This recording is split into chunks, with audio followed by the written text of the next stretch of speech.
Sejam bem-vindos ao ArtePod, o seu podcast de arte, feito com arte, sobre arte e pela arte. E hoje nós estamos aqui com o nosso convidado, Luiz Parras, artista plástico, cenógrafo, diretor de arte, tarólogo. O homem é um estudioso aí da arte e seus arcanos. Isso aí. Seja bem-vindo aí, meu Muito amigo. agradecido. Rapaz, que maravilha, hein, velho? Te encontrar assim depois de tantos anos. Pois é, rapaz. É verdade. Trabalhamos juntos em algumas coisas aí, dos bomboristas, do curso Ato e de outras coisas depois. Sim, Nos encontramos exatamente. aí pelo cinema também. É. Lá. E aí, como é que estão as coisas? O que é que você tem feito de projeto, de pesquisa, de mergulhos artísticos aí? Pois então. Assim, a gente trabalha com arte já de qualquer sorte, o nosso trabalho ele já é sempre um mergulho artístico, né? Assim, a nossa, digamos assim, nosso ganha-pão, ele já exige da gente constantemente assim um mergulho, né?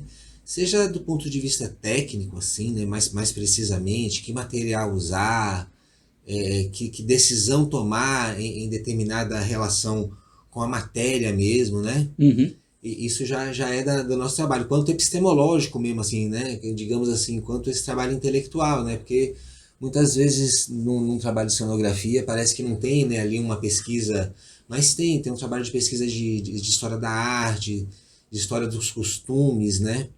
Da filosofia de forma geral. Então, assim, são coisas que estão sempre. Esse trabalho ele mescla, né, essas duas coisas que os gregos separaram lá no passado, mas ele mescla. Então, assim, né?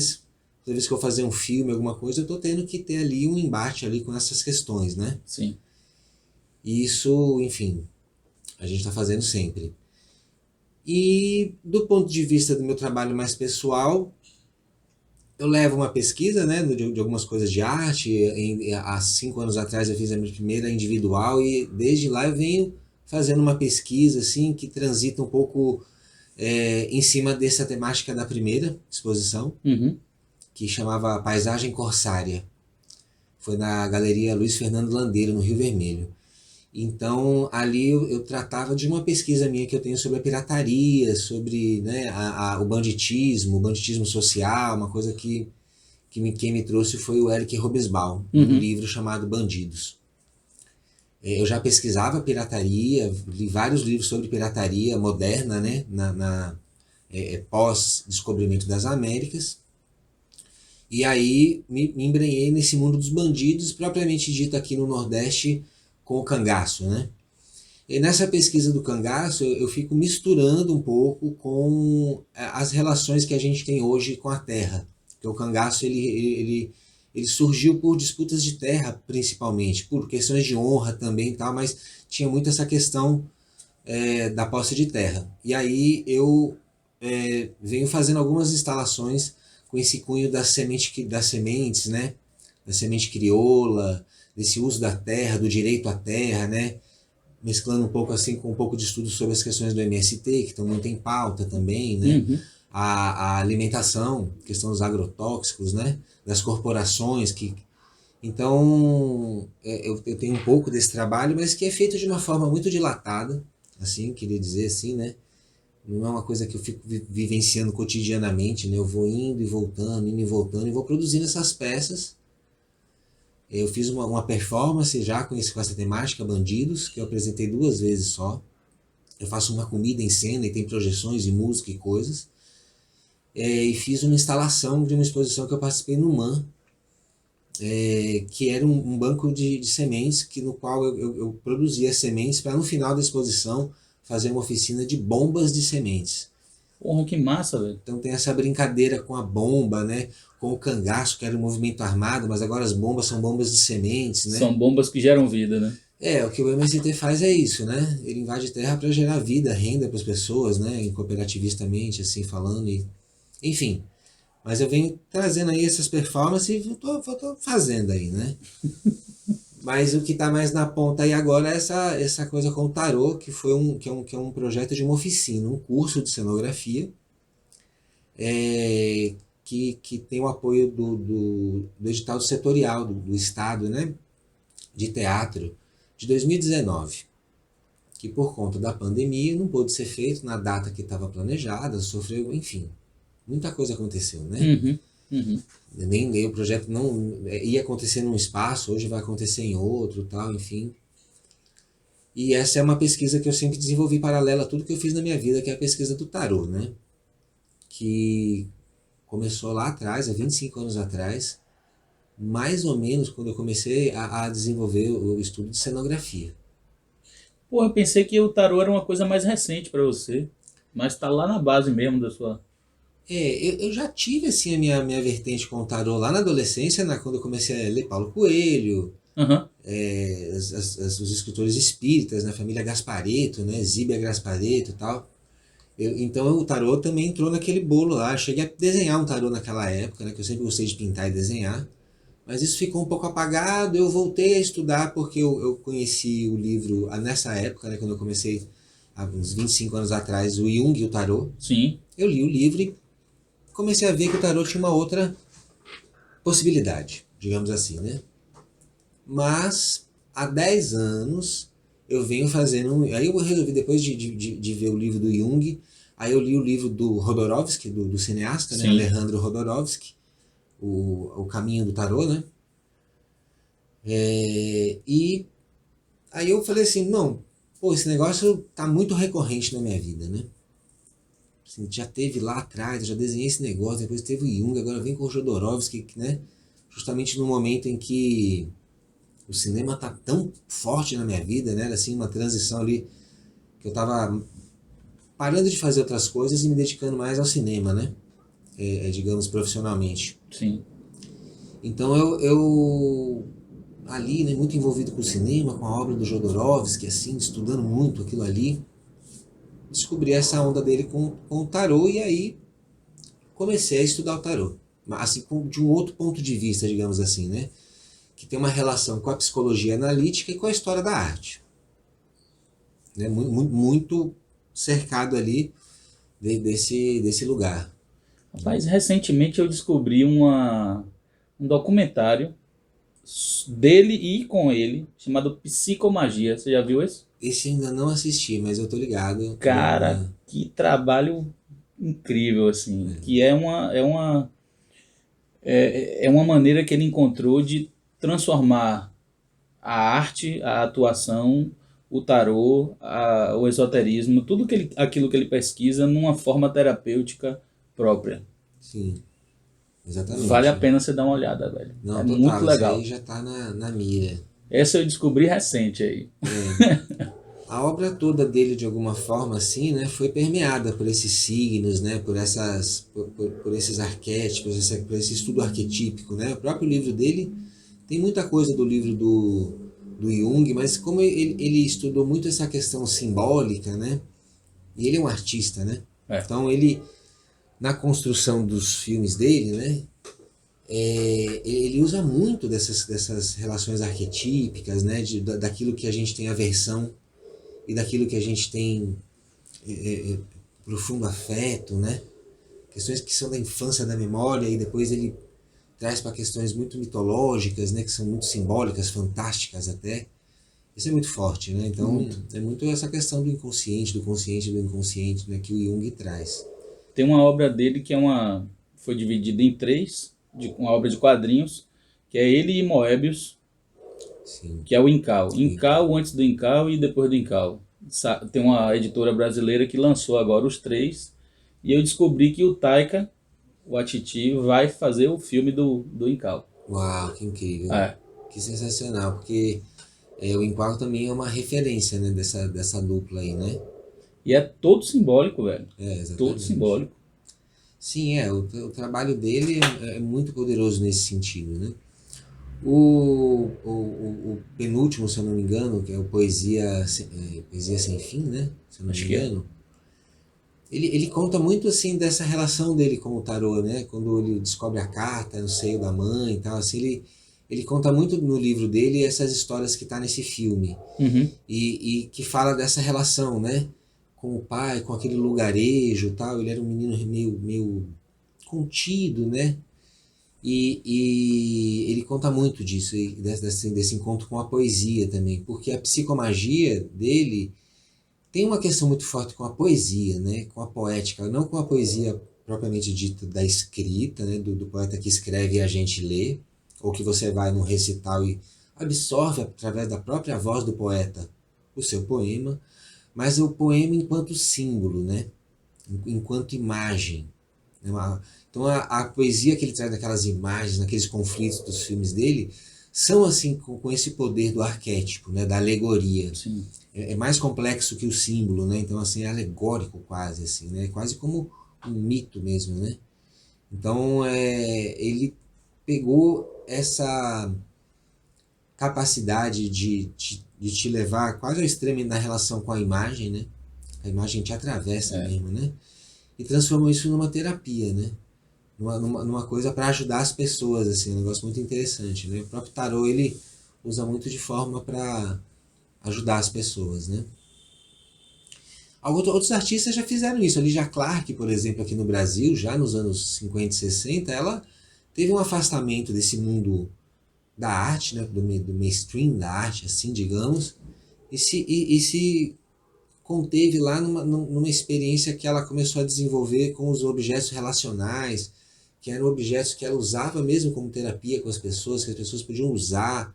Então eram máscaras que tinham conchas nos ouvidos e você ficava com o olho vedado por um voal e pérolas, e aquilo você ficava escutando aquela concha. Então que também já trabalhava a arte e a terapia, né?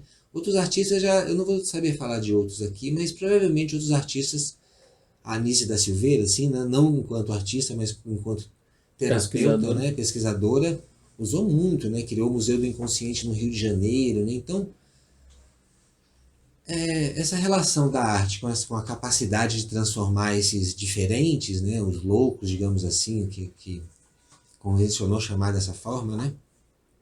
Mas enfim, os diferentes, né? Assim, também já é uma coisa que vem aí. A arte é uma coisa que está com o homem, né? Não tem jeito de a gente separar a história da humanidade da história da arte, a história da arte é a história da humanidade. Desde sempre. Não sei, não consigo pensar assim no momento da humanidade em que, assim, naquele momento, eles pararam de fazer arte, né? De 10 mil anos para cá, digamos assim, quando é que foi, né? Não teve, a gente nunca parou de fazer, mesmo quando a arte é reprimida, vamos pensar assim, não, mas no nazismo reprimiu. Reprimiu, mas fez outro tipo de arte. Né? Tinha uma arte própria deles. Tinha uma arte própria, mas era arte. Boa ou ruim, isso sempre vai ser uma coisa pessoal. Né? Mas pra gente dizer assim, não, coibiu mesmo Não tem. Não teve esse momento. Até o islamismo, de alguma forma, quando tem letras rebuscadas dentro de um livro escrito do Corão, sei lá, A arte uma tá forma ali. de arte, né? A própria opção daqueles que sempre se vestem do mesmo jeito, com roupas de algodão, branco e tal, né? Que usam por essa relação com a simplicidade, isso é uma escolha estética, né? Isso também não dá pra gente dizer, porque quando você olha visualmente assim, né? Você vai para um país que você viaja e vê todas aquelas pessoas iguais de branco, né? Ou mesmo assim com o mesmo traje, que seja de preto, assim com os véus das mulheres, aquilo já é uma experiência estética, poética, poesia, né? Então, se você é aquilo, se você não é daquela cultura, você não olha aquilo com naturalidade. A arte tem um pouco isso, de te tirar do lugar comum para te olhar, fazer te olhar outra coisa assim, fora da naturalidade da realidade, né? Você vai numa peça de teatro, ali você se fecha naquela caixinha, né? Numa peça de Isolar o mundo lá fora. de teatro palco italiano, né? Você fica isoladinho, a luzinha fica toda ali assim, você fica tão envolvido com aquilo ali, né? Que você vai comprando aquela ideia, vai se envolvendo com aquela história, né? Mesma coisa quando você tem um embate com uma cultura que você não conhece, é isso, né? A imagem, né? Você me lembrou uma coisa que eu li do Alan Moore, quadrinista, que o trabalho dele também é todo permeado pelas pesquisas dele de tarô, de esoterismo, de Eu não magia conheço, e né? tal. Preciso conhecer. Ele diz assim, né, que os antigos se referiam à magia como a arte. Sim. E que a escrita, a linguagem, transformar algo num símbolo desenhado, uma ideia num símbolo desenhado, aquilo é magia, é a arte. E ele tá com a gente desde que a gente tá aqui nesse planeta, né? Ela foi se separando do ritual na medida em que também a filosofia foi se separando da teologia, né? Sim. Então, assim, que antes era tudo muito imbricado, era tudo muito misturado lá, assim, né? O xamã era o cara que produzia, enfim. Tava tudo ali assim, né? Como era mesmo a humanidade. Aí começaram a separar os conhecimentos e a arte entrou nesse bolo e criou-se essa disciplina, digamos assim, né? Sim, Mas ela vem sofrendo modificações desde que ela foi criada, né? Porque até o Renascimento, um cara que fizesse uma mágica na rua era um artista também, né? A palavra arte abrangia muito mais categorias, como a gente pensa assim, o artista, né? Hoje até assim, quando você fala assim, se o cara é artista plástico, fala artista, mas se ele é ator, ele fala eu sou ator. categorizando. Categorizando, assim, o artista é o cara das artes visuais, o ator. E aí, de uns anos para cá, as coisas começaram a se transformar, porque começaram a surgir os multiartistas, né? Os caras que fazem várias coisas, Sim. da performance ao vídeo, ao... E aí hoje eu acho que tende a se misturar mais, mas ainda assim tem muita gente né, que mesmo assim quando você me apresentou, você falou diretor de arte, né, tal. Mas eu poderia dizer assim, né, que enquanto artista eu falo assim, por exemplo, assim, pô, eu sou também arte culinária, eu gosto de arte culinária, que eu faço performances que, né, então assim, na verdade a gente está sempre cruzando os conhecimentos, né. A cenografia é um pouco essa abrangência, né, porque quando eu falo assim da cenografia, o que você é mesmo? Assim, você é diretor de arte, agora você está fazendo direção de arte? Eu falo, cara, eu acho que eu sou cenógrafo. Acho que o cenógrafo ele tá muito ainda com essa mão na massa, né? Que eu gosto muito. Às vezes o diretor de arte não tá. Que é essa coisa de tipo fazer várias coisas mesmo, né? Moldar o material, né? As matérias, as coisas, é isso, né? A matéria, né? O alquimista, né? Do passado, da era medieval, né? Antigamente a arte era muito mais voltada também assim, o alquimista e o artista trabalhavam muito juntos, né?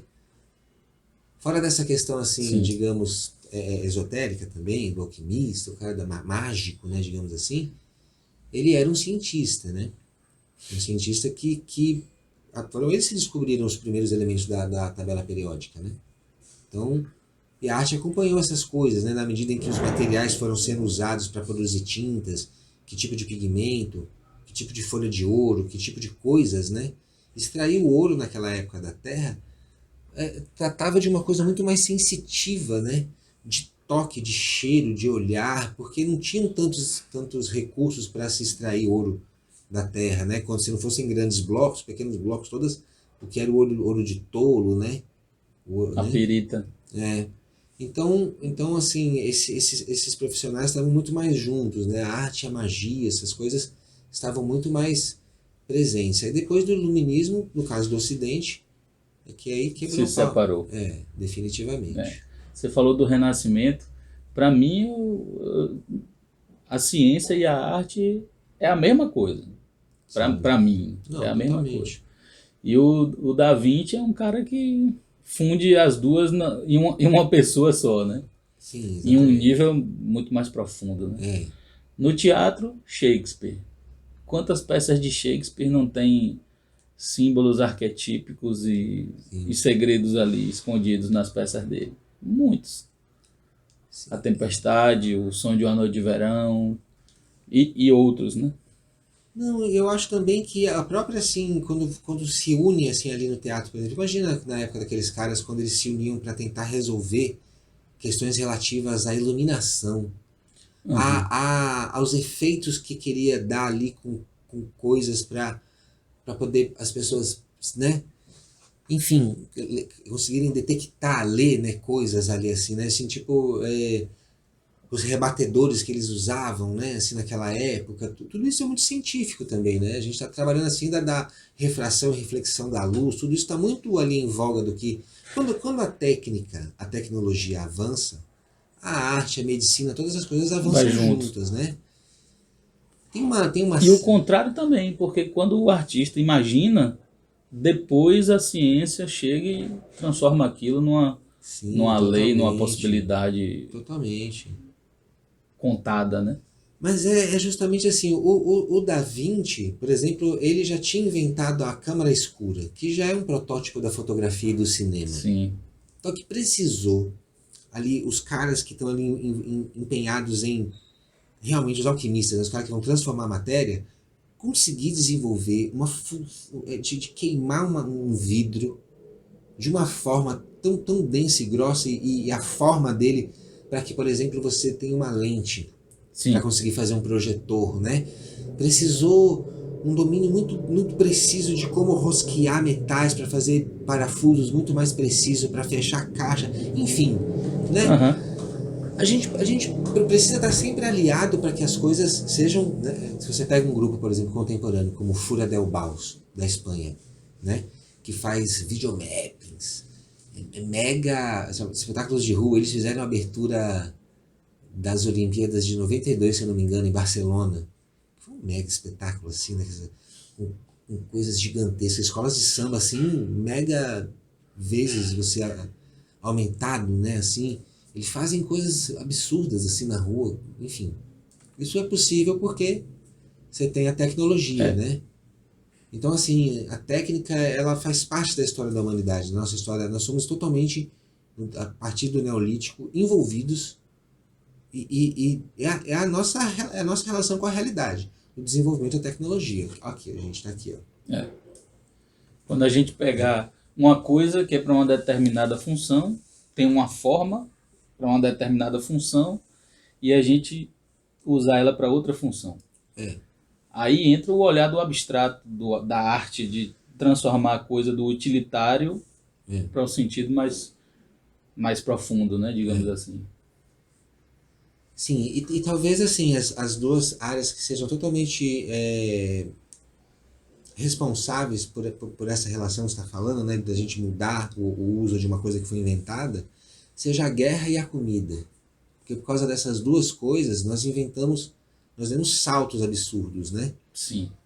Os instrumentos de caça, né, que a gente teve que inventar, o domínio do fogo para cozinhar o barro e fazer as panelas, e ao mesmo tempo as próprias armas, né, que a gente começou a fundir para poder se guerrear, eles impulsam, porque daí a partir daí você fala assim, se eu posso fazer um negócio para matar um bicho lá, eu posso fazer uma traquitana aqui para acender uma luz, para fazer alguma coisa, né? Sim. Você vai começando a usar aquelas coisas por exemplo, esses dias eu estava vendo que a NASA inventou o tênis, né? Eles inventaram esse processo do tênis para facilitar determinadas coisas lá na pesquisa e, né? A gente hoje é uma coisa popular. O celular foi inventado para pesquisas militares junto com né? Com empresas de tecnologia. O GPS. Todas essas coisas acabam sendo, né? Por exemplo, a gente não tem acesso a um drone gigante. Os caras têm drone que atravessa o mundo para jogar uma bomba do outro lado. Daqui a pouco a gente vai ter empresários que vão falar assim, eu quero ter um drone aqui. Para entregar uma pizza. O cara da Amazon, né, que quer entregar as coisas com dirigível, né? É. Então a gente tem sempre esse embate. Enquanto isso, a população também, quando uma luta com a tecnologia para sobreviver, para se cobrir, para se vestir, né? E as grandes mudanças, às vezes, estão. Essas duas perspectivas estão juntas, né? As grandes navegações. Totalmente. Né? Teve a questão da mobilização para a guerra e a busca por uma nova alimentação. Uma Né? nova alimentação. Com certeza. Né? Essa relação da arma e da comida, né, tá muito... tem um livro do Neil Gaiman, né, que tem uma série que está na Amazon, acho que chama Deuses Americanos, né, Sim. que fala disso, né, assim, no final dela, o garoto da tecnologia, technological boy, né, a gente fica vendo que é aquele personagem meio perdido, tão poderoso e tão frágil, e ele é a tecnologia. Porque quando ele tem acesso, ele fala que para ele se reconfigurar, ele precisa ter acesso ao elemento 1. E o elemento 1 é o sílex, é uma pedra de sílex, que foi o que fez a gente conseguir fazer a pedra lascada, Uhum. as armas e o fogo, o risco para fazer o fogo, né? E quando ele toca nessa pedra, ele vai vendo todos os saltos que ele deu. Então dali ele vai para a navegação, para a bússola, para a pólvora, para a prensa, para a invenção da imprensa, né? E a internet, tudo, e a gente vai vendo que realmente assim, ele é um Deus que muda de feição, né? Só que esse Deus atravessa as gerações, né? Ele tem vários adeptos, né? Ele se molda, né? Assim, para pegar os novos adeptos. Imagina quantas pessoas não ficaram fascinadas com a possibilidade de ler naquela época. Como a gente ficou quando a gente viu que a gente podia mandar um e-mail. Ainda que de internet de escada, mas que a gente né? A gente fala assim, Sim, não, o mundo está ao alcance de um toque, né? falar, né? Celular, né? Então, é isso, né? Então, para dizer que a gente acabou de falar de que a arte e essas coisas estão todas muito juntas, né? Isso que a gente separou que é a ciência ocidental, né? A partir dos gregos depois e do iluminismo também neoclássico, inclusive, busca esse lugar da razão, tentou separar, a gente constantemente vai, outras gerações na frente vão tentar juntar de novo, que é o que a gente faz hoje, né? Acho que hoje a gente está muito mais empenhado em não pensar nisso, isso aí não tem a menor importância.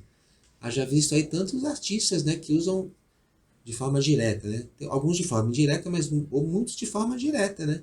O ritual, no Uhum. seu trabalho, né?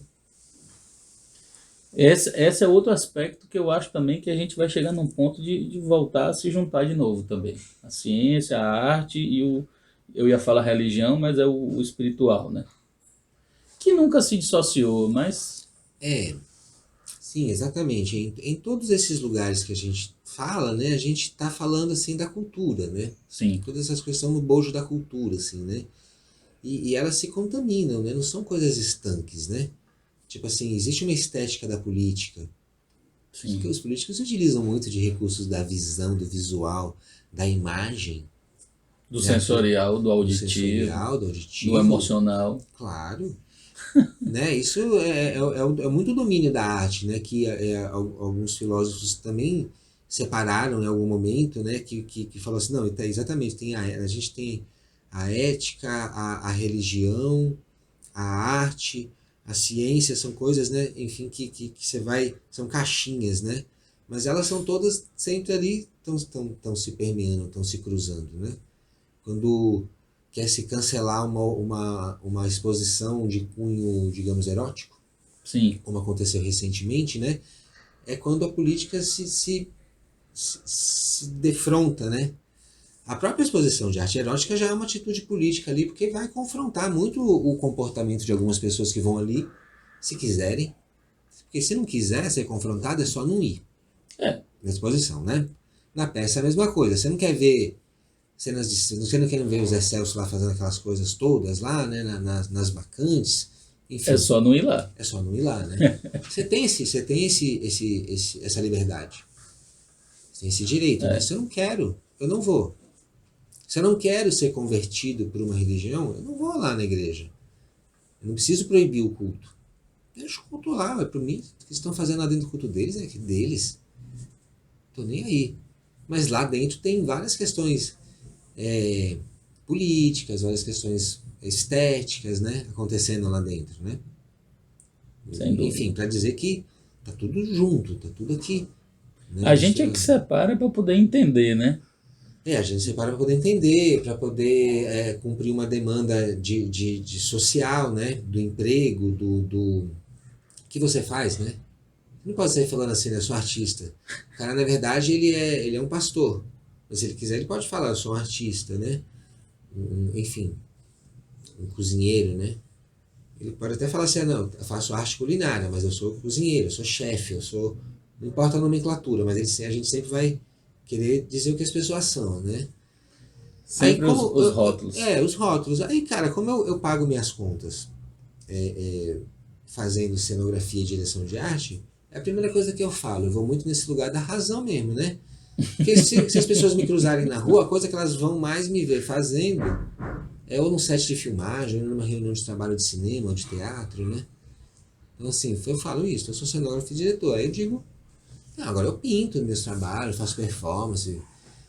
Nas minhas performances eu trato de arte culinária, faço várias maluquices. Eu queria, assim, ter um rótulo, ter que me prender, né?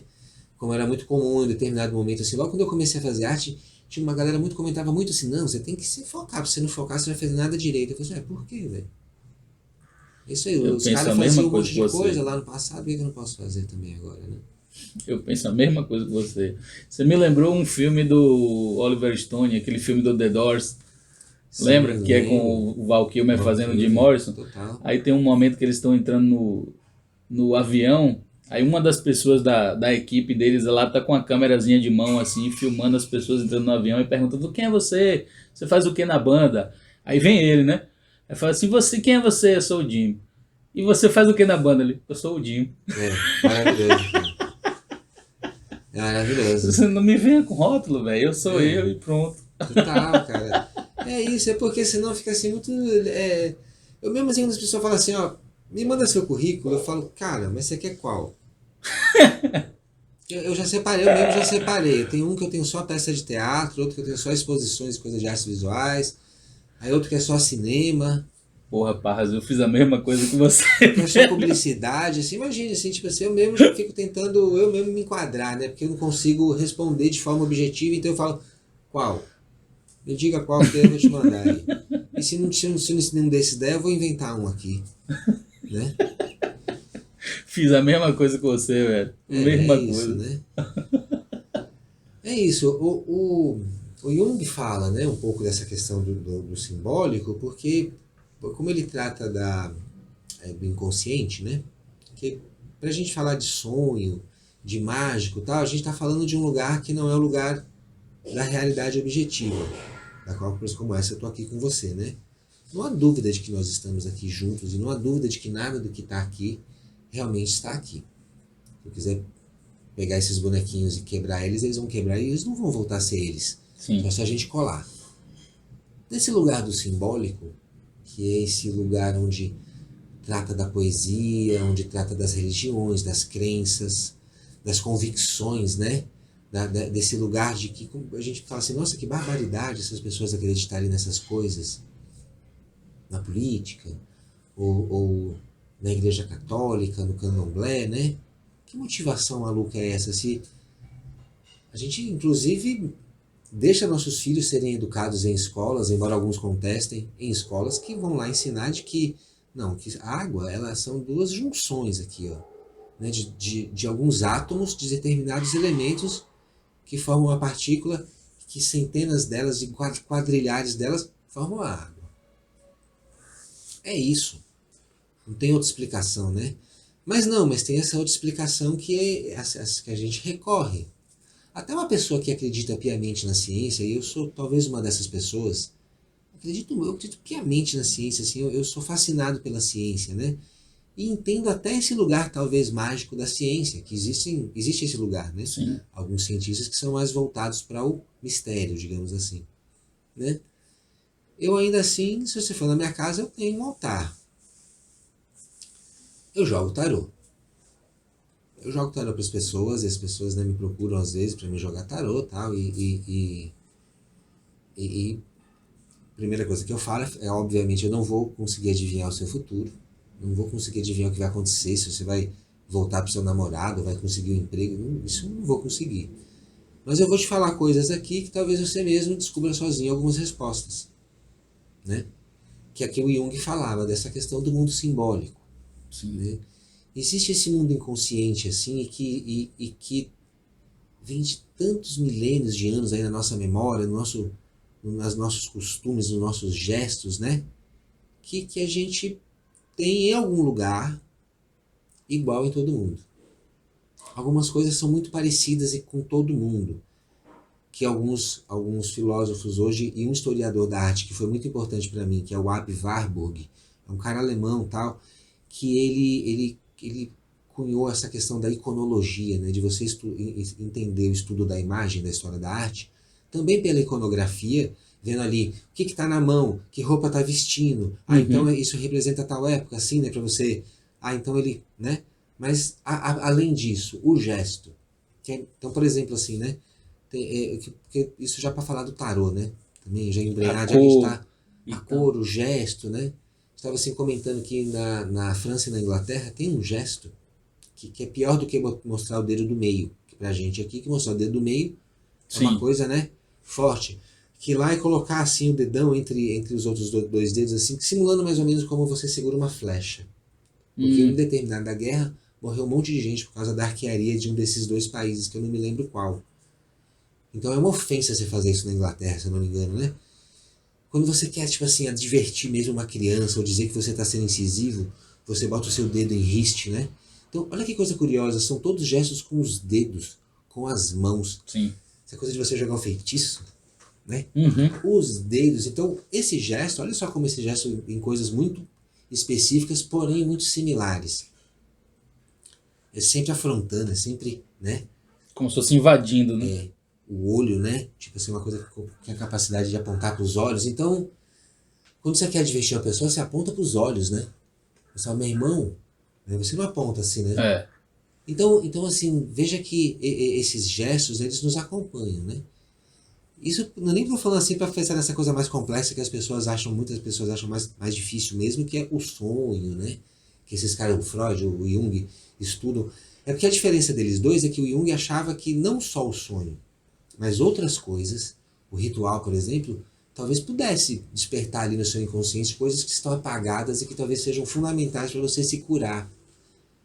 Ele era um analista, né? Ele era um psicólogo, um terapeuta, né? Então, a ideia dele era isso. A arte é um pouco isso. Que a arte ela tem essa capacidade de despertar coisas um pouco que estão... Porque é muito simbólica. sim. Né? Total. Então, para citar assim, uma coisa do que a gente já trabalhou junto ali, né?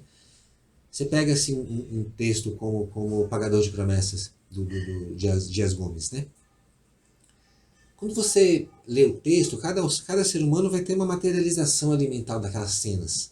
Sim. Então a gente já está construindo ali. Mas quando a gente monta uma peça, que foi como a gente fez uma vez, né, quando você constrói aquilo ali, são escolhas simbólicas que o diretor, as pessoas que estão ali envolvidas, os atores, todo mundo vai colocando e as coisas se materializam. Cada espectador que vai ali, ele vai absorver cada coisa dali de uma forma diferente, por várias questões, mas também porque ele tem uma vivência prévia de cada coisa. Então, se ele vê uma coisa ali que ele já viu que aconteceu com algum parente, ou que ele leu num livro na infância, aquilo vai bater nele de forma diferente. Sim. Porque aquilo está arriscado ali nele, está gravado, né? Aquela experiência. Mas as experiências genéticas, né?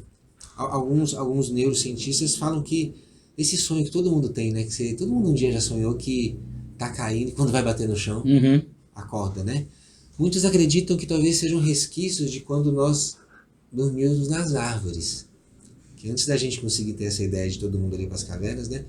Muitos de nós ficávamos em cima das árvores e nós caíamos muito. Nós passamos milhões de anos desse jeito, para se proteger dos animais, né? Antes de dominar o fogo e conseguir fazer uma fogueira na frente da caverna para poder espantar os animais, né? Aquela história do Mowgli, o menino lobo, Sim. né? A flor de fogo. Olha que coisa simbólica, né? Há quantos milênios de anos esse fogo não é um símbolo pra gente, né? Então, essas coisas estão gravadas. E aí a arte e o Jung traz na psicologia essa relação, né? Talvez a Anísia da Silveira, inclusive eles foram contemporâneos. E Jung chegou a escrever para ela. Não sabia, não. No filme, até fala no filme que fala da vida dela, né? Ela recebe uma carta do Jung e acha muito engraçado porque ela ouvia falar, naquela época não tinha imagem, né? Não tinha televisão, não dava pra ver, nós tínhamos celular para ver a imagem, e ela achava que era uma mulher, era a doutora Jung, ou ele achava que doutor Nise era um homem, doutor Nise, né? Ele manda uma carta e se refere. Então é muito curioso, assim, e ela trabalhar com a arte para tratar dos pacientes, como ela fala, dos pacientes não, dos clientes, como ela falava, esses são os clientes. Então, são vários os casos de pessoas que estão aí justamente no campo da arte, né, aqui voltando para a gente falar sobre arte, que misturam essas coisas, né, que estão muito envolvidas com o ritual, no fazer artístico, né, no fazer das coisas ali, e ao mesmo tempo desse uso da tecnologia para provocar estesia. Não para questões objetivas e racionais.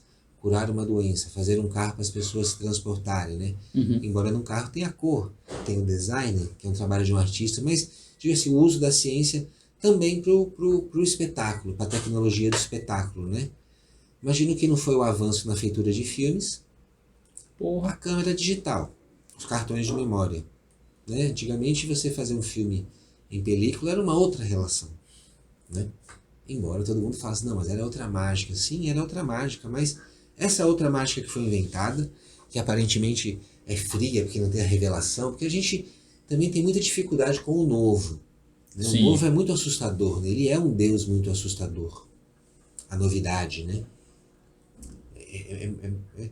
Dizem que quando os irmãos Lumière projetaram as suas primeiras imagens, uma delas era uma locomotiva. Eles fizeram um ângulo que a locomotiva realmente passa muito perto da câmera. Que ela vem vindo como se fosse sair da tela, Que né? as pessoas ficaram assustadíssimas e saíram dos seus lugares, achando que aquilo ia sair mesmo.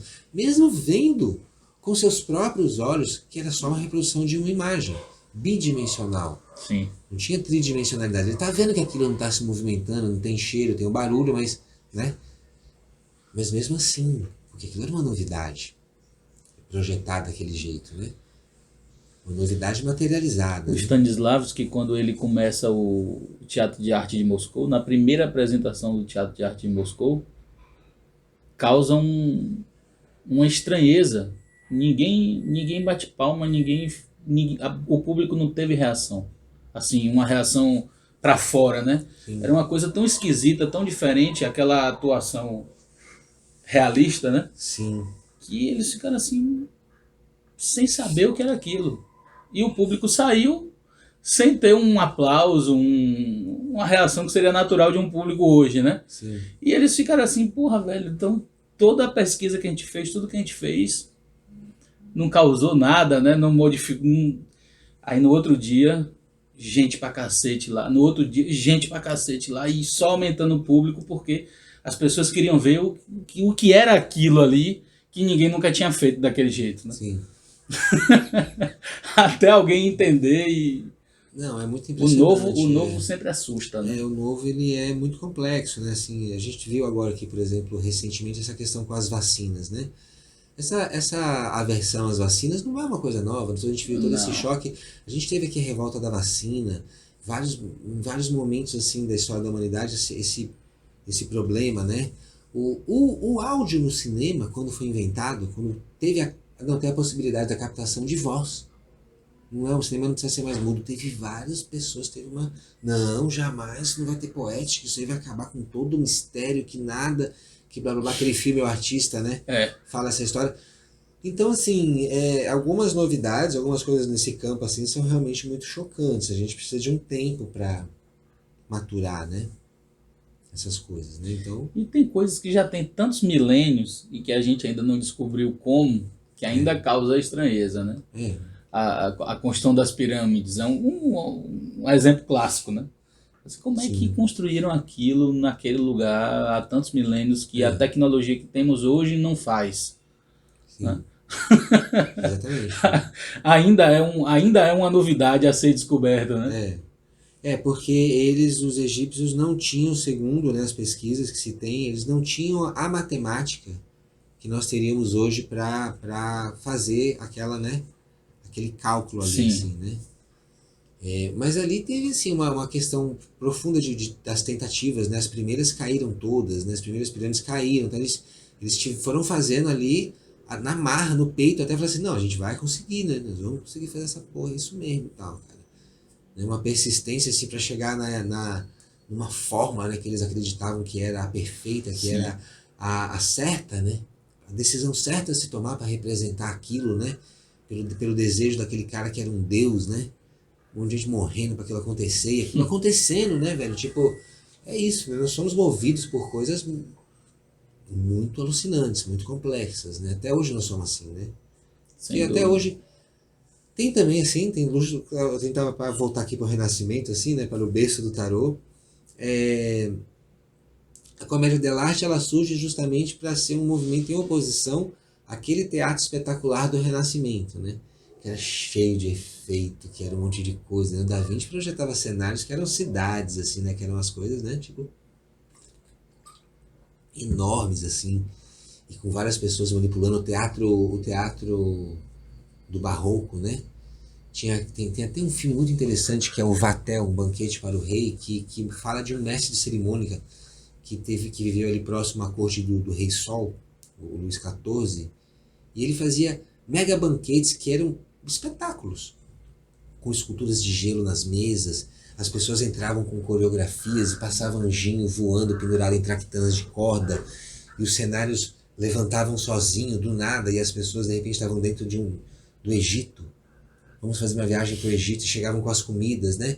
Então aquilo era um negócio tão complexo ali assim, né? Virou, né? Então se aquele espetacular, né? E a comédia dell'arte era umas coisas nas carroças, uma coisa assim pequena e meio mambembe mesmo, e tal, assim, que era um pouco do movimento do grupo. Não, não existe só esse jeito de fazer. Então esse embate também existe até hoje, né? Tem gente que adora aqueles filmes hollywoodianos com mega efeitos, né? Milhões de dólares fazendo efeitos.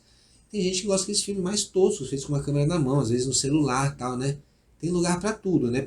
Para dizer que a tecnologia, por bem ou por mal, está ali para o nosso uso. Sim. Né? E dentro da nossa história, né? O uso das técnicas, né? Das coisas para a gente fazer coisas, né? E às vezes de forma na marra, na tora, né? Como as pirâmides do Egito. Às vezes você consegue fazer coisas grandiosas na tora, né? Às vezes é possível, né? E às vezes não, às vezes as pessoas usam de recursos da tecnologia para chegar a determinados objetivos, né? A cenografia é isso. Existem cenografias mega espetaculares, né? Que você usa paredões de LED para reproduzir imagens, mega torres e as óperas, né? Essas montagens de óperas, aquele ciclorama no palco gigantesco, atrás com uma mega luz fazendo o pôr do sol, mas na frente tem uma montanha de verdade, os guaranis, né? O Guarani tem aquela montanhazinha dos pássaros lá atrás, tem aqui na frente uma mega com traquitanas, né? Alguns com alta tecnologia, né? Sim. Com alta performance de tecnologia, high-tech, né? Negócio assim, alta tecnologia. E outros não, assim, são E recursos outros é um ópticos. pano pintado num determinado ângulo que dá uma sensação de profundidade Sim, e que é exatamente. fantástico E também. que é fantástico. E que é fantástico. Se você, na simplicidade, consegue fazer assim uma coisa, né? Uma coisa extremamente diferente, né? Uma coisa que as pessoas não inesperada, né? É muito interessante. E eu acho que a gente convive muito com isso aqui, né, no Brasil, né? Assim, a gente falando assim da nossa produção, né, enquanto artista, a gente está muito sempre, mesmo no cinema, quando eu estou fazendo, só quando eu estou fazendo alguma coisa para Globo ou para Netflix, né, que são Que tem uma grana de empresas que têm uma produção e grande tal. produção e estão empenhados em fazer um determinado tipo de produto, né? Sim. Para um público que é o que as pessoas, a grande massa, quer ver, né?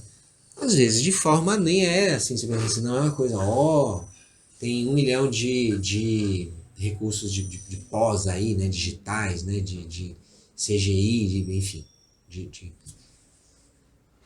dessa novidade da cultura digital, né, propriamente Sim. falando disso, mas são mega produções com artistas e leva a gente de fora, né, para fazer coisas, os melhores, na opinião deles, né, para ir para uma cidade, produzir essa série, ficar meses lá pagando hospedagem, alimentação, transporte de todo mundo, é uma coisa muito cara, né? Fazer desse jeito é muito caro. Artistas que cobram cachês altos, esse tipo de coisa. Não tô falando mal de nem bem de nada, né? Não, Tô só só falando. falando, né? É. E gosto de fazer as duas coisas, inclusive. Adoro fazer coisas com bastante estrutura, né? A pessoa fala assim, às vezes você vai lá e faz coisa e tal, você trabalha na Velho Chico, por exemplo. Assim, mas é fantástico, assim, você ter aquela estrutura para fazer cenografia daquele jeito com centenas de profissionais, né? Trabalhando em prol daquilo, recebendo, ganhando, vivendo, né? Daquilo é muito legal. As pessoas estão assim, não, precisa de uma determinada tinta. Eles vão lá, fazem um esforço absurdo para conseguir aquele determinado material, que é o melhor para você chegar no resultado estético, né? É muito legal. Com E certeza. ao mesmo tempo é muito legal também você ver ali, você tem pessoas que são. Você tem uma afinidade, em geral é assim, você tem uma afinidade de ideias, e você topa fazer de forma menos estruturada, uma produção com menos estrutura, né? Mas que, pô, você gosta do tema, gosta do artista que está envolvido, a pessoa que está propondo, né? E você vai ali ganhar menos do que você ganharia, óbvio, para fazer um trabalho para uma empresa, né? Uma publicidade para uma empresa como a Bayer, para um banco e tal, é diferente, né? Mas são coisas diferentes, são relações, daí a gente que é latino trata muito bem com isso, que a gente é passional, né? Você não quer, eu não faço, eu vou lá e fico só aqui. Eu acho que fiquei um pouco mais germânico nos últimos 10 anos, assim, fico tentando lidar, assim, né, de forma racional, né? Tentando fazer trabalhos grandes, trabalhos pequenos, né? Me dedicando a coisas pessoais, né? Que é a coisa do tarô mesmo, né? Tem, né? Todas as coisas que eu venho desenvolvendo no tarô, eu venho desenvolvendo de forma pessoal, né? Eu mesmo ali, aos poucos, né? Mas eu sempre, aonde eu posso alcançar, onde meus braços podem, né? Sim. Tentando não fazer nada muito. Mirabolante. Então eu comecei de 10 anos pra cá repintando um tarô. era uma dica, né, de nessa nova literatura que eu vim vendo, de que desenhar um tarô é uma coisa legal para você prestar atenção nos símbolos, nos gestos, no olhar, na postura, naquelas coisas, né? Então, e eu queria fazer uma pesquisa com os pintores do Renascimento e do pré-Renascimento, que é mais ou menos quando esse tarô é desenhado. Sim. O baralho é uma coisa mais antiga, né? Esse baralho que a gente joga, Uhum. ele é mais antigo. Só que em algum momento, ali na França e na Itália, mais ou menos por ali, os caras tiveram contato com esse baralho através dos árabes, dos sarracenos, e criaram outras 22 cartas.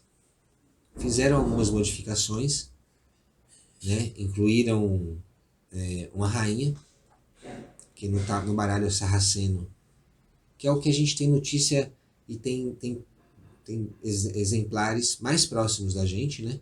Porque na China, no ano 1000, já tem lá algumas cartas de baralho. Não tem baralhos completos, mas assim, já tem algumas, impressas em madeira, né? Em estilo e tal, já existia. Jogos de cartas assim já existiam. Na Europa, eles têm acesso a partir do século XII, com as cruzadas, a esse baralho. O baralho mameluco, o baralho sarraceno. Então, lá no século, embora o Jodorowsky mesmo acha que esse processo já pode ter começado no século XIII, eu acredito também, algumas pessoas começaram a criar outras cartas em cima Sim. dessas cartas que já existiam. Aí foi onde os arcanos maiores e menores. Exatamente. Os arcanos menores nada mais são do que esse baralho que a gente joga pôquer, truco. Sim.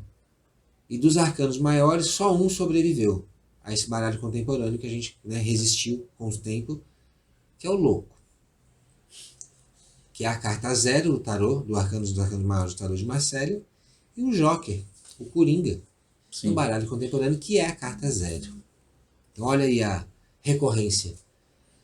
Né, citando aí esses Jungs da vida, aí, o Warburg, né, esse historiador da iconologia, a recorrência. Algumas imagens, elas são recorrentes, cara, e elas vão ser recorrentes para sempre. Sim. Que elas já vêm desde muito tempo, né? Algumas delas, realmente há muito tempo, né? Por exemplo, o embate com o Sol, com a Lua, com os astros, né? Quantos milhões de anos a gente não tem esse embate e não cria simbolicamente em cima, só desses caras existir em cima do cosmos, as estrelas, né? As histórias que a gente não inventou para justificar essa porra. Sim. Deuses. As estrelas como fogueira dos deuses, né? Para os druidas, para os vikings. Enfim. Um furo no manto da noite e tantas outras explicações, né? Tupã, Jaci, e assim vai, né? Todas as culturas tiveram criações simbólicas em cima dessas coisas. E em cima de outras coisas que a gente criou depois. O fogo em si, a partir que a gente domina o fogo, o arco e a flecha, né? Então, tanto lá na mão de Diana, como estão na mão de Oxóssi.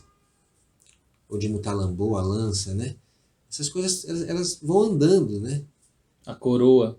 A coroa.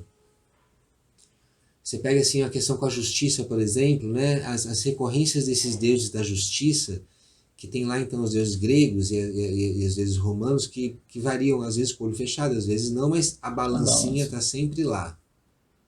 Na deusa egípcia, que é Mate, tem a pena e a balança. A pena às vezes é muito comparada à espada, como tem na deusa. Muita gente fala da caneta como uma espada. Sim. Né? Ao Que gesto, risca. de esgrima, que risca. Então, assim, você vê que é uma recorrência, são coisas diferentes, mas que, no fundo, tem simbologias muito parecidas, né? Então, o tarô tem muito disso. Ele como fala o Jodorowsky, ele é uma enciclopédia óptica. E o Warburg, ele queria fazer uma história da arte através de um negócio chamado Atlas Mnemosine, a deusa da memória, né? A Mnemosine, deusa da memória e mãe das musas, mãe das 9 musas, que inspira os artistas. Sim. Ele queria fazer uma história da arte sem palavras, só pegando imagens cujos gestos eram similares. Então ele pegava lá o conjunto escultórico do Laocoonte, que está no Vaticano, né, que é uma escultura que tem um cara barbudo sendo amarrado serpentes se amarrando nele, e tem mais dois jovens, se eu não me engano, que são seus filhos, também estão sendo capturados por serpentes, né? E os movimentos são muito serpenteados, quase como no barroco mesmo, né? Só que essa escultura é, sei lá, do ano 1000. Já é uma coisa com cara de barroco. Então, ele compara isso a um ritual indígena do norte dos Estados Unidos, do sul, ou do norte do México, sul dos Estados Unidos, dos índios Hopi, que fazem o ritual da serpente. Ele, no final do século XIX, vai lá e vai observar o ritual da serpente, e ele fala, é a mesma coisa. Esse aí é o gesto, é o gesto do trovão. Várias culturas associam o trovão também à cobra, Sim. à serpente, né? Por causa do seu gesto. Então esses caras, então o tarô tem muito disso. Eu comecei a estudar o tarô a partir então dessa perspectiva, certo? Dessa recorrência dele enquanto uma manifestação humana, certo? Que tem ali formas muito complexas. Não é uma coisa muito simples assim, é quase como uma religião mesmo, é quase como uma coisa assim, é tão complexo que eles, juntando os arcanos menores, pegando só os arcanos maiores, cada figura daquela ali tem várias coisas ali dentro, né? Símbolos, não é só um símbolo, são vários, e tem um gesto, tem alguma coisa que você vai vendo que, se você começar a estudar a partir da história da arte, de procurar esses gestos em outros lugares, aí não tem fim. Tem fim, cara. Você vai ficar procurando isso assim, Outro dia infinitamente. eu descobri um negócio assim por causa de um quadro, velho. Eu estudo reiki também, né? Sim.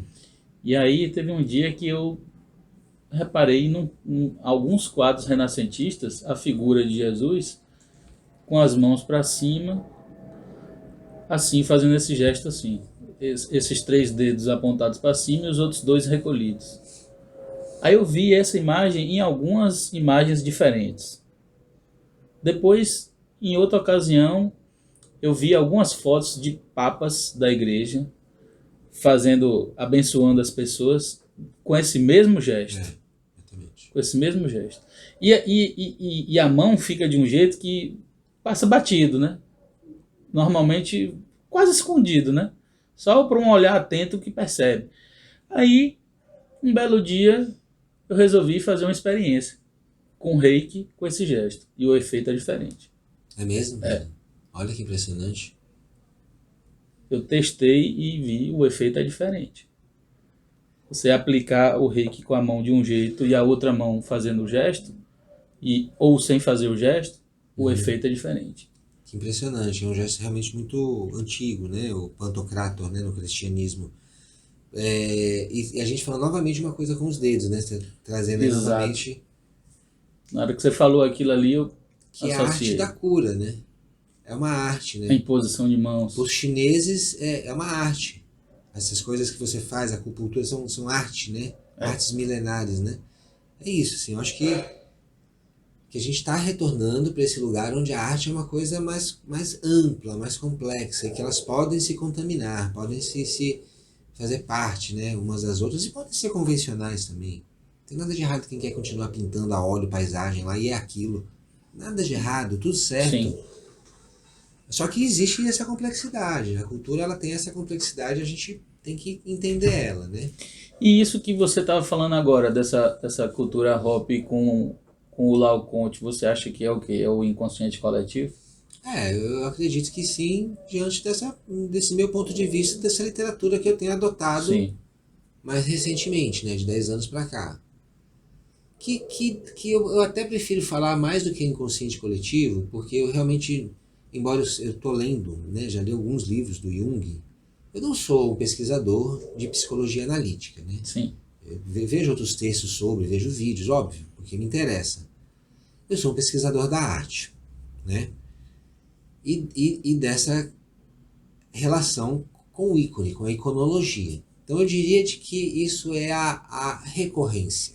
Certo. Certo? É a recorrência desse gesto. Na arte a gente tem isso, assim, a gente vai ver que coisas vão... Não é plágio, sabe? Assim, a própria música você vai ver influências, né? Você vai ver gestos. Vamos entender assim, acordes como gestos. Certo. Né? Vamos pensar assim, então você fala assim, pô, isso daí lembra tal música lá do Renascimento ou tal coisa, né? Que você, né? Um determinado refrão, assim, porque é isso, existe uma limitação na repetição, né? Na construção, por exemplo, das notas musicais. Inevitavelmente algumas influências vão ser percebidas, né? Algumas batidas, alguns beats assim. Na pintura é a mesma coisa. Você vai ver ali na forma, ali, assim, você pegar... O último programa que eu lancei no meu canal de tarô agora foi sobre o meu namorado, né? Então, a pesquisa que a gente fez foi em cima desse gesto, em cima dessa tríade, que o namorado é um jovem com duas mulheres, né? Uhum. Existem, você vai ver na história da arte, vai ver cenas muito parecidas com essa, né? A gente cita lá um que tem de um pintor que pintou um afresco no Palácio Schifanoi em Ferrara, especificamente. Você vai ver uma cena muito parecida. Justamente num painel dedicado, porque ele fez um painel astrológico, né? Nesse palácio, com os meses do ano. Tipo, de profundas influências pagãs greco-romanas. Então, Renascentista, a época? Renascentista. Uhum. Então, justamente no painel da Vênus, tem essa cena muito parecida com o namorado da carta do tarô, que tem o Cupido, que é filho de quem? De Vênus. Então, olha, né? E aí você vai ver a cena, aí depois eu trago lá o Manet, que tem o Almoço na Relva, que é uma mulher nua, deitada, com dois homens, muito à vontade, parecendo essas pinturas sensuais do Renascimento. E você vai ver figuras corporais muito parecidas em pinturas de Tiziano e em gravuras dessa época. Então, assim, a gente tem essa tendência a reproduzir, né? Como a gente tem a tendência, vai falando da psicologia, a reproduzir algumas coisas dos nossos familiares, alguns gestos que os nossos pais, nossos familiares, né? Algumas coisas para bom e para ruim, né? Sim. A gente vai ter... Na psicomagia do Alejandro, ele fala isso, né? Às vezes a gente tem que interromper uns ciclos que a gente vem trazendo na nossa família, na nossa herança aí, né? Que a gente precisa interromper, né? Para conseguir curar algumas coisas. Sim. São recorrências, né? Do ponto de vista artístico e estético, assim, do estudo que eu faço do tarô e da arte, são coisas que a gente vai repetindo, né? Vai trazendo, dando outras roupagens. Mas vem trazendo com a gente, né? E às vezes de formas mais objetivas, como essas que eu falei dos quadros do Tiziano, ou às vezes de formas não objetivas, como no caso do Laocoonte e o ritual da serpente lá no Novo México. Sim. Né? Então, é essa brincadeira. E vem cá, velho, como é que começou pra você, assim, na sua vida, essa busca do tarô e da arte? Lá mais cedo na sua vida. Enfim, né? Falando que a gente acha que tudo se mistura, a primeira vez que eu vi o tarô, pra mim já estava então também vendo, não, mesmo não sabendo, tendo uma relação estética. Sim. Mas a partir desse estudo que eu faço agora, né, que é da onde eu venho trazendo essas novas experiências, esses cursos, as oficinas que eu tenho desenvolvido nesse sentido, eu acho que tem uma coisa muito forte. Eu comecei, enfim, eu li o livro do Jodorowsky, né? Aí fiquei muito impactado e fui lendo, né? E fui tentando absorver aquilo, reli o livro do Jung e aí comecei a estudar novamente, né? Tentando ver outras coisas e eu parei de beber. 3 anos depois que eu voltei a essa coisa, eu parei de beber. Eu bebia muito, né? Sempre fui uma pessoa que bebeu muito e tal, né? E eu parei de beber. E ou por não ter tido esse link, eu tive essa ideia, eu não tentei procurar um analista, por exemplo, né, nesse momento, eu que era muito viciado, me entendi enquanto viciado mesmo, né, Uhum. alcoólatra e tal, eu não procurei um analista. Só que eu pulei de cabeça no estudo do tarô. E o tarô, eu digo que o tarô foi o meu analista. Sim. Então acho que observando aquilo ali, por algum motivo, e aí lendo, né, pegando ali assim, muito para estudar a cenografia, eu fui atrás do Warburg também, e conheci esse cara que influenciou o George G. Huberman, hoje na contemporaneidade, mas mais uma geração depois ali do Warburg, né, do início do século XX, o Panofsky, o Gropius, né, o Gropius não, gente, o historiador da arte, vai me vir aqui o nome, foram caras que tiveram uma influência desse estudo da iconologia e que eu falei, pô, esse cara é muito legal, né, cara? Vou ler os textos desse cara. E lendo ali o Jodorowsky, o Jung, o Warburg, eu fui vendo que ele tem algumas coisas falando do tarô, né? Também, o Abby Warburg. Eu falei, pô, esse negócio é muito legal, então tem muito a ver com a arte, né? E aí eu comecei a falar assim, eu vou pintar um tarô, sem pressa de acabar, estudando carta a carta. Não importa que não tem... O cara que eu tenho, né, um contrato com uma galeria, que é a Galeria da Paciência aqui em Salvador, né, ele ficava me pentelhando, pô, esse negócio é lindo, cara, você tem que terminar, vamos vender. Eu falei assim, velho, vamos fazer o seguinte, isso aqui não é um trabalho pra galeria, correto? Beleza? Eu até expus depois uma parte dele na galeria, eu falei, não quero essa pressão. Né, tô fazendo isso aqui porque eu estou estudando história da arte. E aí fui lá procurar na história da arte coisas que tivessem a ver ali, né? Recorrências daqueles gestos, daquelas maneiras de ver as coisas, daqueles símbolos, na história da arte, de forma geral, assim, né? E aí é um negócio que eu faço sem parar e não tem fim. Porque a história da arte é uma coisa muito ampla. O Warburg mesmo, quando ele estava fazendo o Atlas Mnemosine, né, essa história da arte sem palavra, numa determinada prancha tem um cartão postal, cara. Uma coisa da contemporaneidade, misturada lá com uma escultura grega. E tem uma propaganda da Panam, a antiga empresa de aviões. Sim. Então ele mesmo já se ligou de que não tem como parar de fazer essas associações, né? De tentar juntar essas associações, né? Você pode fazer com várias coisas, na verdade. Você não precisa... Eu escolhi o tarô, que era uma coisa que eu gostava muito já tinha uma relação, e gosto muito, realmente acho legal aquele negócio ali. E me prendo ali, né? Eu nem vou para muitos outros lados, assim, né? Eu vou meio que por ali. Mas ali eu consigo criar várias relações. Como o próprio dinamismo do tarô já propõe. O tarô tem o de Marsella, tem o White, The White, tem o tarô de Tote, do Crowler. Tem o da Golden Dawn. Da Golden, tem o tarô mitológico, o tarô cigano, né? Tem o tarô erótico, o Kama Sutra, tem o tarô, enfim, dos orixás. Tem o tarô dos orixás, cara. Tem nem sei, não existe nem sei, nem dá para saber quantos. Existem muitos, e muitos deles, a grande maioria, obedece à mesma organização que o tarô de Marsella.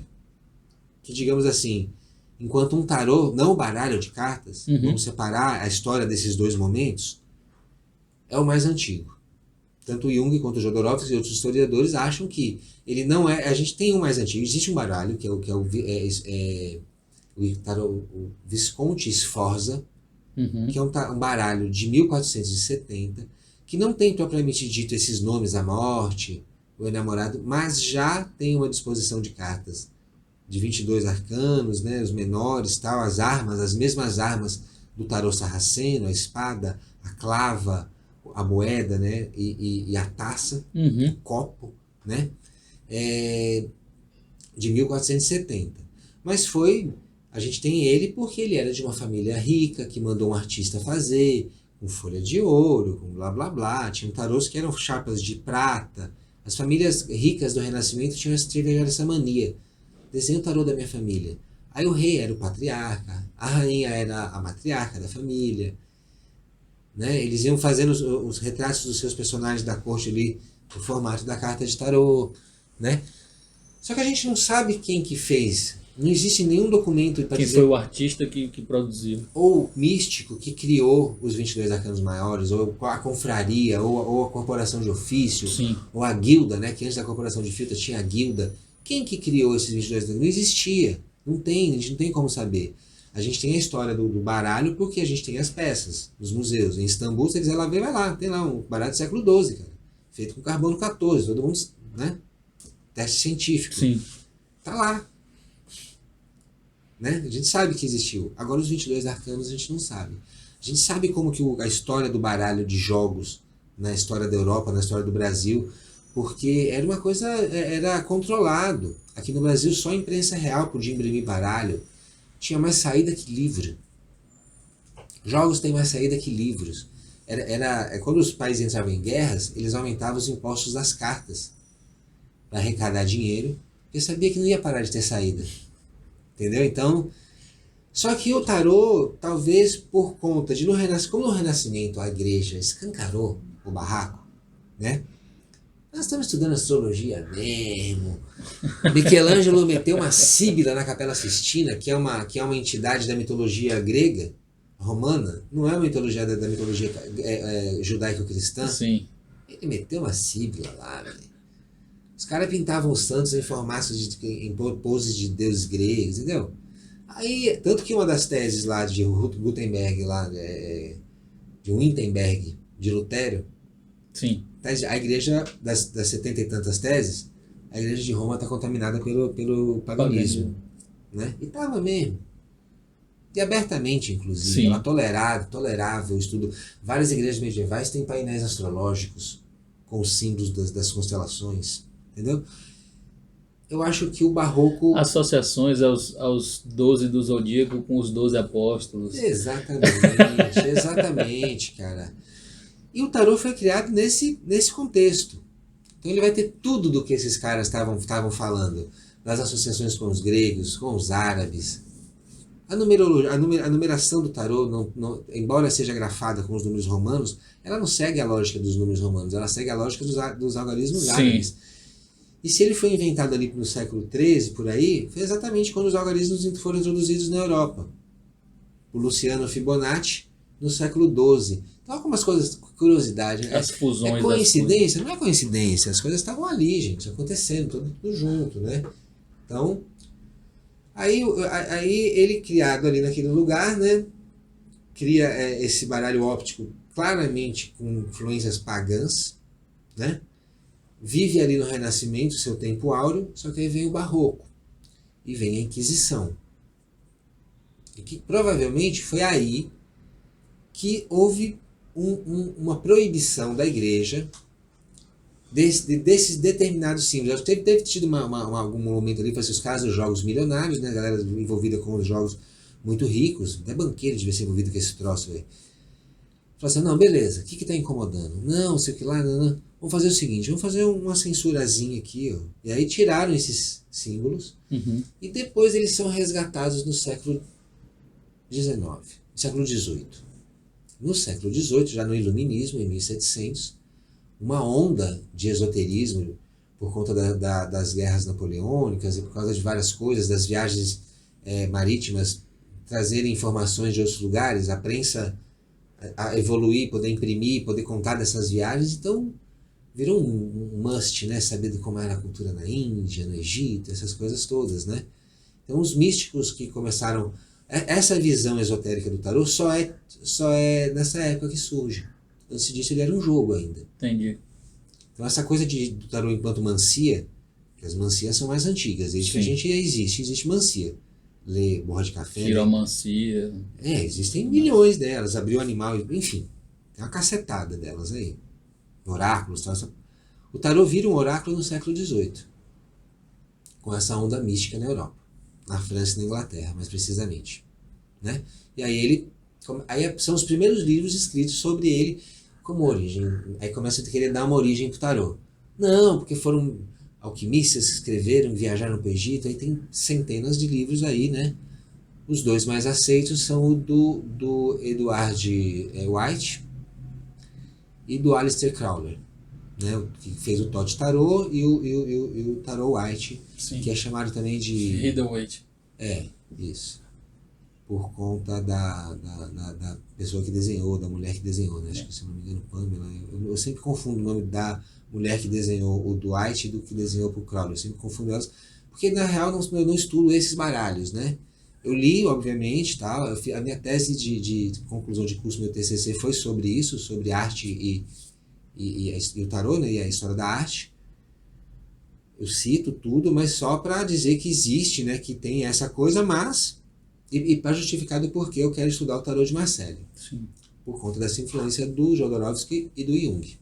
Então eu peguei ele, porque se ele é o mais próximo do Renascimento, me interessava estudar a pintura do Renascimento, que é uma coisa que me fascinou muito, eu queria ir no jogo que estava mais próximo daqueles caras, né?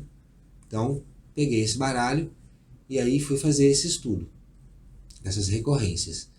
E criei alguns projetos sobre essa relação, né? Então, eu fiz assim, a gente tinha um clube de desenho no Santo Antônio, que era uma iniciativa de alguns artistas do Santo Antônio, Helena Landines, tal, Ori.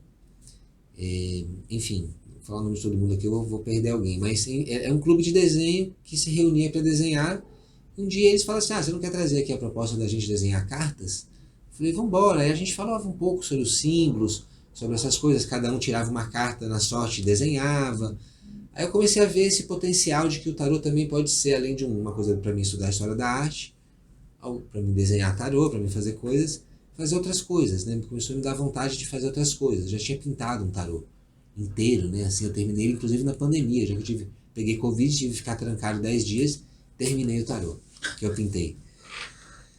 Eu fiz uma oficina muito legal, em parceria com a galera da Sociedade da Prensa, cara, né? Com meu amigão meu, que é o Thiago Ribeiro, que está envolvido agora nesse meu novo projeto com o tarô, mas a gente fez um antes que era um estudo de tarô através dos seus símbolos, mas aí as pessoas desenhavam os símbolos, nós criávamos carimbos e cada um carimbava o seu baralho. Então, eu estudava lá, quais são os símbolos recorrentes do tarô? Tem, por exemplo, duas cartas que tem espada. Então vamos desenhar uma espadinha e fazer um carimbo de espada. Copas, o bastão que é paus, ouros. Pronto, descobrimos que tem os 4 elementos, terra, água, ar e fogo. Sim. Mas tem outros, né? Tem várias flores, em vários momentos você vai ver flores de 5 pétalas. Recorrente. Tem mais de uma vez bichos, né? Leão aparece 2 vezes, tem bichos, né? Tem águias, tem esses animais que são recorrentes, bois, tem gotas, a água aparece o tempo inteiro, então tem gotas. Então as pessoas foram separando ali as coisas que tinham, né? Era uma coisa para tentar visualizar não a figura pendurada ali, a figura humana, mas os elementos. Criavam os carimbos, a gente revelou os carimbos e cada um carimbou o seu. Até inclusive nem deu tempo de terminar, porque a gente descobriu que precisava de mais dias para fazer essa oficina. Mas a gente quer voltar a fazer ela porque ela é muito legal e tal. Fui vendo nessa essa possibilidade. E eu comecei a pensar assim, porra, se eu fizesse uma exposição, cara, que tipo fossem as cartas.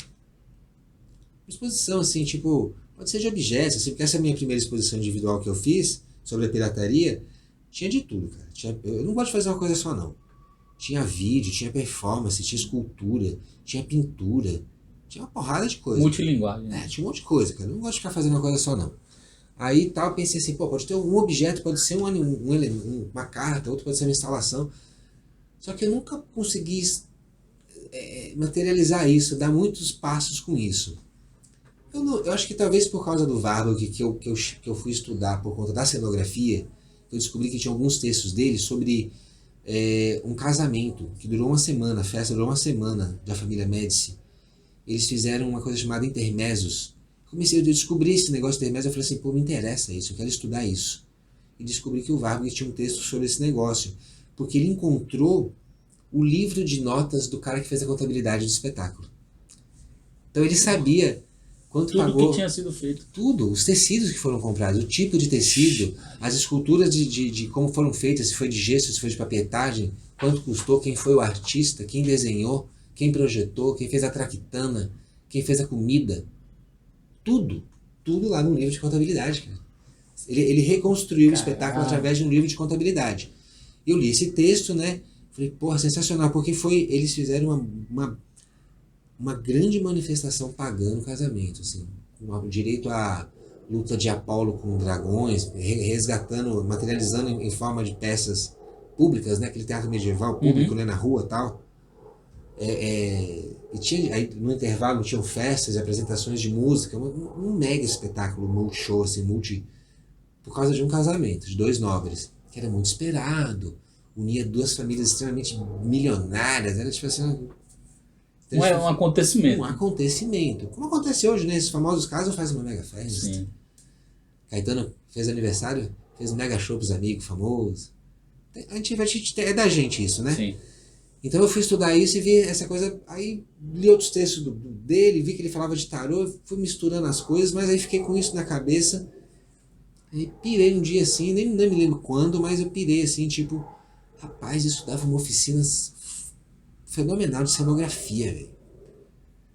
Porque eu tinha feito também já um outro projeto que tinha experimentado um acontecimento cenográfico, tinha até o corpo das pessoas, mas o foco não era o corpo, eram as traquitanas, as projeções, né? numa coisa que eu fiz chamada Água Viva, num curso de cenografia, paralelo a um curso de música, um curso de corpo e um curso de gráfica. Fizemos uma coisa, então se misturou, e eu fiz uma cena que, junto com a galera do curso, que se chamava Medusa da Lua, que é uma água viva, né, a mais recorrente aqui no nosso litoral, que pela construção da oficina, que era livre, né, não tinha um tema fechado, construímos juntos, foi muito para esse lugar da feminilidade, né? Então tinha até um texto do Nietzsche do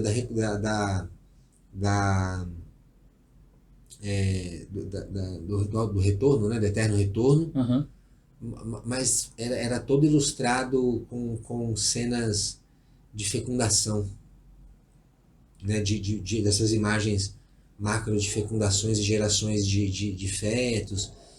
Tinha uma sala que ela as pessoas entravam, sentavam, só se revelava quando uma luminária de luz negra subia no contrapeso de uma balde de água, de uma bacia de vidro de água, e aí a luz negra revelava coisas que estavam escritas na parede, que eram frases que pessoas famosas falaram contra mulheres. Então ela já era muito sensorial, assim, do ponto de vista da cenografia, né? Então eu fui pegando essas coisas e pensei assim, já também muito influenciado pelo tarô, né? Completamente contaminado, uma coisa que toma a minha vida mesmo, né? Eu falei assim, porra, queria bolar um negócio desse. Eu lá escrevendo e tal. Um dia uma amiga minha, que é muito minha irmã, que é produtora de cenografia, produtora de arte, de filme, passou em casa, muito minha irmã mesmo, assim, né? A gente também tem uma vida fora do trabalho. Passou em casa, a gente trocando uma ideia, tal, não sei o quê. Eu fiquei largando as ideias, né? Trocando com os amigos, né? Pô, pensei nisso, fiz isso, olha meu desenho, pô, compus uma música, né? Artista é foda, né? Ela, pô, olha que massa esse show que eu produzi, me mostra a foto, olha que legal essa peça. Pô, tava trabalhando no Acre. Então, eu larguei o doce, né? Falei, pô, cara, pensei nisso e tal. Ela, porra, velho, essa ideia é muito boa. Eu quero produzir isso. Artista às vezes precisa só do pontapé de um produtor, né? Que a gente tem um pouco de dificuldade. Artista não é muito bom de produzir, Isso é uma né? realidade. Claro, existem aí as Anitta da vida. Sim. Se autoproduz, tá, né? Claro que ela deve ter vários funcionários, mas é uma pessoa que pensa na sua... Eu não sou muito esse cara, eu sou um cara que gosta que as pessoas me chamem para fazer as coisas. Me dê seu texto, eu leio e faço o cenário. Sim. Faço a direção de arte, né? Faço sua escultura comemorativa, seu troféu, né? Já fiz várias coisas assim, mas eu prefiro assim. Mas a idade foi vindo e eu comecei a querer fazer coisas mais da minha, né? Voltei a produzir um trabalho de arte, tá? E aí chegou essa produtora, falou isso, e eu falei, vambora. Aí surgiu um edital, que também a gente é muito movido por edital, né? Vamos escrever, tá? No susto, né? Eu já tinha algumas coisas escritas, tal, assim, enfim, mas nos concentramos para escrever um determinado edital, que a gente não ganhou esse primeiro, foi por Rumos Itaú, na verdade ele foi interrompido e não aconteceu, não sei o que aconteceu. Ficamos com essa carta na manga, pintou em 2019 o setorial de teatro, a gente escreveu, ganhamos. Ficamos até pensando, pô, a galera vai ficar brava com a gente, porque a gente... Sou diretor de teatro, né? Eu sou uma pessoa de teatro, sou uma pessoa da arte. Sim. Da cenografia, né? Seja para o cinema, para o teatro, para o evento, para a dança. Eu sou um cenógrafo. Então, obviamente que eu tenho ali o meu lugar, né, ali de conhecimento. Eu sei quem são os teóricos da cenografia, do teatro, os diretores, as pessoas. Eu sei quem foi Shakespeare, do que se trata, né? Beckett, do que se trata, Ionesco, do que se trata, né? Enfim, Zé Celso, né? Já fiz coisas ali junto com o Zino Zona, tá? Enfim, mas eu não sou um diretor de teatro. Mas eu me sinto muito confortável porque o que eu estou propondo é um espetáculo de cenários. Ao invés desse outro que eu fiz para Água Viva, que era um cenário, embora tinham várias cenas, né? As pessoas iam entrar dentro de uma casa, a pessoa entrava, via uma cena, e entrando, era descalço, passava pela água, num lugar muito apertado para simular o nascimento, escuro, pisando na água, aí você saía num lugar mais claro, mais amplo, pirasa na areia, enfim. Mas era uma cena, era um lugar só, né? Agora a proposta é outra. A proposta é através do mesmo processo de curso sobre as técnicas de cenografia, as mais recorrentes, as traquitanas, os efeitos de luz, os efeitos de espelho, né? Essas coisas recorrentes que a gente usa muito no teatro. Hoje o videomapping, enfim, hoje você pode usar muita coisa, né? Tem sensores, né? Que você pode... Existem caixas Bluetooth hoje, né? Esse mesmo que eu fiz, toda a sonorização era com caixa Bluetooth. Uma pessoa ficava lá só soltando no celular a trilha sonora, né? Isso é fenomenal, né, cara? É fenomenal. É uma coisa fenomenal. Eu acho maravilhoso. Eu não sou avesso à tecnologia, não. Eu acho fenomenal. Eu sou muito analógico, né? Sou muito meter a mão, assim. Nem sou muito bem em rede social, essas coisas, mas eu acho maravilhoso. Então, através dessa imersão nessas técnicas, a ideia é criar 22 ambientes. Sim. Né? Inspirado nos Arcanos Maiores. Ao contrário desse primeiro trabalho que eu fiz, que era um tema aberto, eu preferi apresentar um tema. Sim. Que é um tema aberto, você pode fazer várias coisas, né? Mas é um texto que vai ser extraído através de imagem. Não é diferente de uma peça convencional, é que você, no geral, do roteiro, né, de um filme, você recebe um roteiro escrito. Mesmo que seja uma coisa muito louca, que não tenha uma linearidade, que seja uma coisa completamente maluca, o cara quer fazer um filme quase maluco mesmo, você quer sair pegando as imagens, sei lá, tem não é qualquer imagem. Sim. Não, eu quero pegar uma imagem de carro, depois uma pessoa pulando de um... Já é um roteiro, né? Tem um roteiro mais convencional. O personagem entra, fala, né? Dá o texto. Hamlet entra, pega a caveira, dá o textão. Ser ou não ser, bababá, né? É um texto, né? Inclusive da maneira que você se comporta ali, né? Claro que como o autor já morreu, as pessoas querem montar uma peça, pode mudar várias coisas. Né? Tipo, óbvio, acontece muito isso, de você atualizar, né? Quantas montagens novas de Hamlet existe? Né? Então... Inclusive ele próprio escreve isso numa peça dele, né? No Júlio César ele fala exatamente isso. Ele diz assim, quantos e quantos séculos virão, morrerá César por brinquedo? Né? Quantas e quantas vezes será reproduzida essa cena? Sim. E falando da morte de Júlio César, né? Olha que incrível. Ele próprio já dizia isso, né? Porra, no próprio texto da própria peça da tragédia. Caralho, que maravilha. Sensacional. Pois é, cara, são essas coisas. E aí a gente tá com esse é o projeto mais recente, né? Que eu também vou me dedicar muito tempo, é uma coisa grande, o curso começa em setembro. As inscrições abrem no dia 12. Mas ele começa em setembro, são 2 meses ali de imersão, mas depois tem a montagem, porque a gente vai montar um espetáculo mesmo. Sim.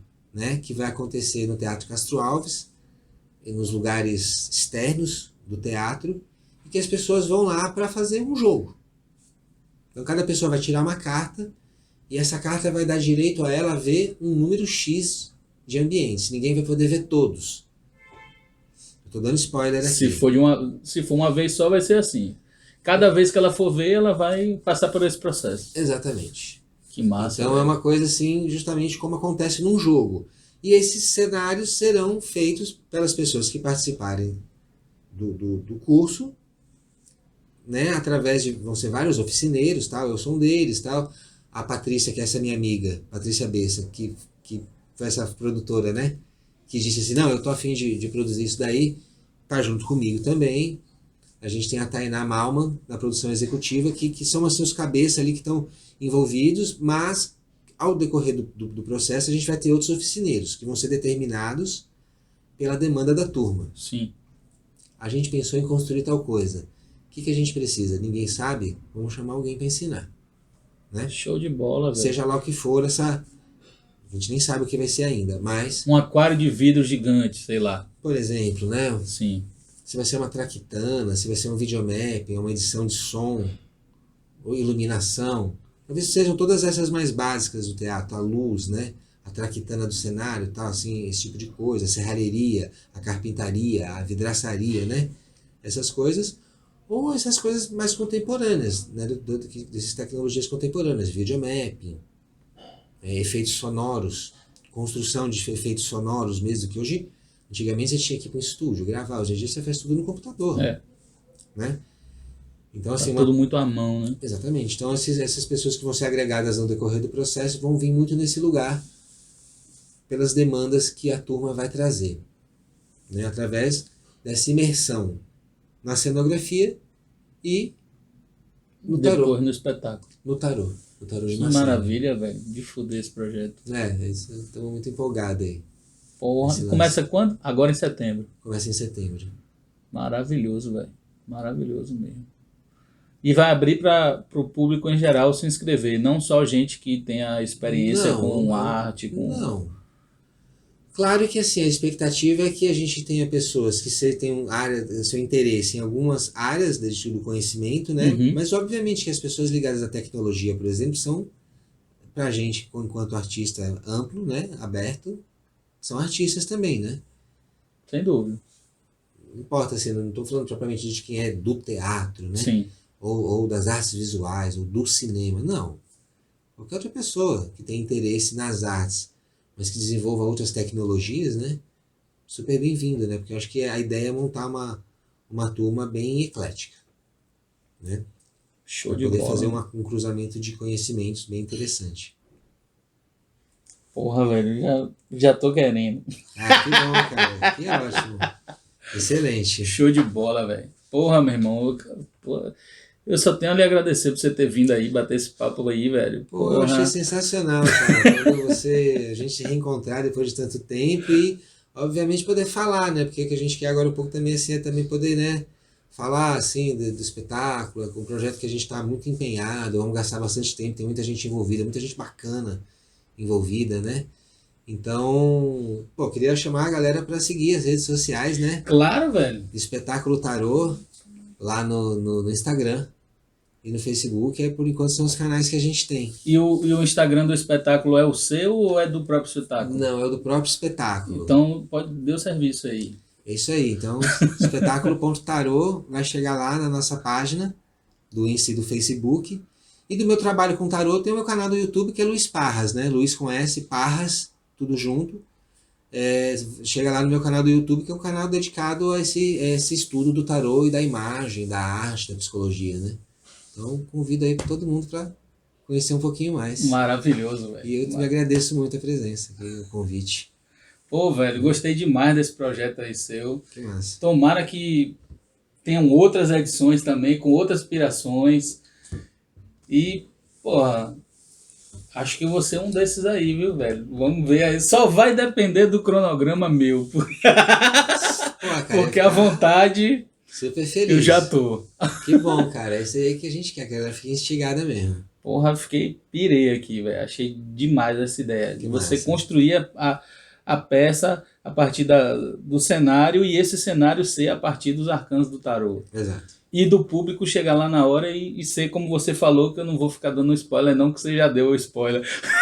Já dei, cara. Eu sou péssimo. Eu preciso me controlar. Mas maravilhoso, velho. Só tenho a lhe agradecer por você ter vindo aí, a gente bater esse papo. E dizer que tá aberto aqui a casa, velho, para quando você quiser vir, trocar essa ideia. Mais na frente, quando tiver para divulgar o espetáculo também, venha pra gente bater outros papos. Pô, com certeza, vai ser maravilhoso. Porque, pô, velho, você viu aí, né? A gente tá aqui falando de arte, de tarô, de cinema, de trajetória da humanidade, de... Exatamente, muito bom. Né? Porque, afinal, se tudo pode, arte pode, né? Arte pode, com certeza. Estamos aqui. Maravilha, Nossa, velho. demais.